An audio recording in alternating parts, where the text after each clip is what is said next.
Hey, happy Monday. Today I want to take a little bit of time to show y'all around my new scene releasing today, Window World. This scene started out as an attempt at getting like an icy look for this Pride party I played last month, but it has since evolved into probably one of my favorite scenes that I've made in recent time. I'm excited to be releasing this today, and I think that y'all will find a lot of use with it. So without further ado, let me show you around. When you first open up the scene, it's going to show this sort of rainbow Voronoi. Here, let's increase this size a little bit, just to get a little better look. So while it does work if you don't have media, this scene is 100% meant to be used with media. So let me go ahead and turn some of that on here. I'm going to use this clip from Daydreamer Studios' new VJ pack. So first things first, let's go ahead and turn off this tunnel effect. We'll get back there. We'll just go in order. So this is a scene that uses Voronoi patterns for all types of effect masking. Starting off, we have this Show Voro slider, and when we pull this down, we'll see that the Voronoi over the top, which kind of acts as a lens, like it refracts the image, which we'll get to in two control panels. But for now, that's how you turn it off. If we bring this feedback fade up, we get our clean image. So you can tell from that the feedback is controlled by another underlying Voronoi mask, but we will get there, I promise. So let's go ahead and turn the Voronoi back on. And next to it, we have our Voro scale slider. And all this is going to do is as you increase this slider, it creates more Voronoi cells. And as you decrease it, it creates less of them. So pretty nice. Let's go ahead and scale it up maybe to say 0.2 right here. We'll do 0.15. Give it a slightly larger cell. Coming over next, our next group of controls is the Voro edge. And we have two controls, edge thickness and edge softness. Edge thickness is how defined the edge of each cell is. And as we increase it, we can see that we really get a lot of nice distortion here along the edges. This edge softness is going to determine like how much the edge blends into the cell. And we can see as we bring this up, we get really just kind of a gloopy outline that gives us a pretty nice look. I personally have been finding a lot of joy around this 0.75, 0.25 mark, something like that. So next, we'll look at the Voro tunnel real quick, and then we're going to look at the rest of it. So one of my favorite parts of this features is this Voronoi tunnel effect. So as we turn this up, we can see that we appear to be flying through layers of the Voronoi. If I increase the scale, it becomes more pronounced. And right now we have a circle that we're flying through. It kind of like rips at the seams in the center as we approach it. We have this noisy tunnel slider next to the Voro tunnel. And as we increase this, we can see some distortion being applied to that sort of center circle that leads us to the next layer. And as we increase this, it becomes drastically noisier, almost giving kind of like this gloopy sort of tearing effect. But I think I like it a little lower for now. We'll keep this at about let's do another 0.2 or so. So next up is Voro shards. And what this is going to do is as we increase the value, it's going to introduce blank cells in our Voronoi pattern. So at a 0.5, you get some twinkling, but when you bring it all the way up to 0.1, we can see that we now kind of have these shards, and thus the name Voro shards for the slider. A little hidden gem in this shader is this shard edge mask.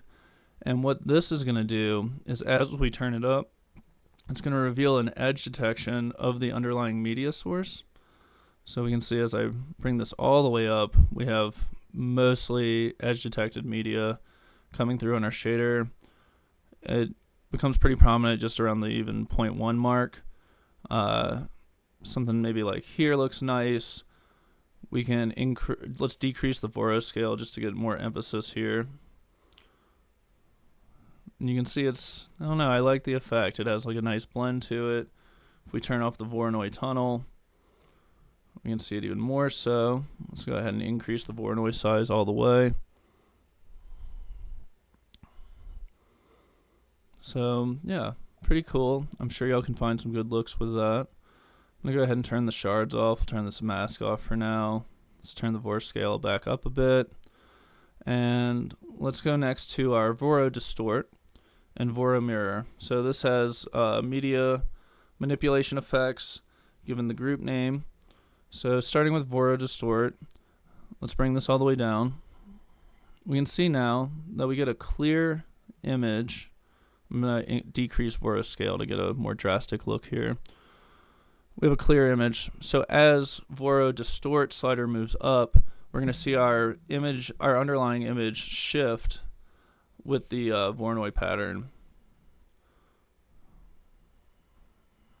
And so you can see here, the lady's face now appears in multiple locations, kind of are all around the scene. I lost my train of thought there, sorry.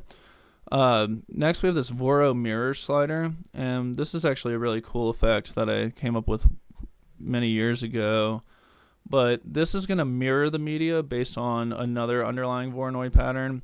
So there's a lot of invisible masking happening here, and it can get you some really psychedelic, really trippy looks very easily. And also allow you to show off more of your media in like the center if you have something that's, pretty asymmetrical across the entirety of the screen. I just moved the Voro distort down to give you a better idea of the mirroring so you can see it coming together more often. Let's go ahead and turn the mirroring off, and I'm going to leave the distort off for now. Next is the time controls. So this first time rate deals with the actual rate at which the Voronoi moves on the screen. So if I move this to 0 or near 0, we'll see that our cells have stopped moving. This gives you a still window effect. Real quick, we'll tangent up this softness, up this thickness. Yeah, it's gloopy. All right, so if we move this down, it makes the cells move in the opposite direction. If we move it up, it moves in the opposite direction of the opposite. So the next one is this tunnel rate. This is directly correlated to this Voro tunnel control. I'm going to go ahead and turn the tunnel back up, and I'm going to increase the scale. And let's go ahead and turn the shards on because it actually gets a pretty cool look. And then we're going to increase our tunnel rate by a lot. There's music playing underneath this that y'all can't hear, and you obviously need that to drive your scenes in synesthesia, at least with my scenes. Not pointing any fingers, but maybe not all of them. So yeah, you can go forward, zooming inward sort of effect. You can also come backwards, zooming out. It can get pretty fast, pretty rapidly. Turn this noisy tunnel up too. So I usually try and keep it around like 0.4, 0.5, depending on what kind of music's going down or what I'm using it for. I'm going to pull the tunnel back down so we can get into the feedback section. We'll go ahead and turn the shards off.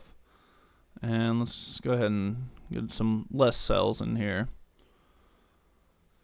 So, my favorite, feedback. The feedback system's pretty cool in this shader.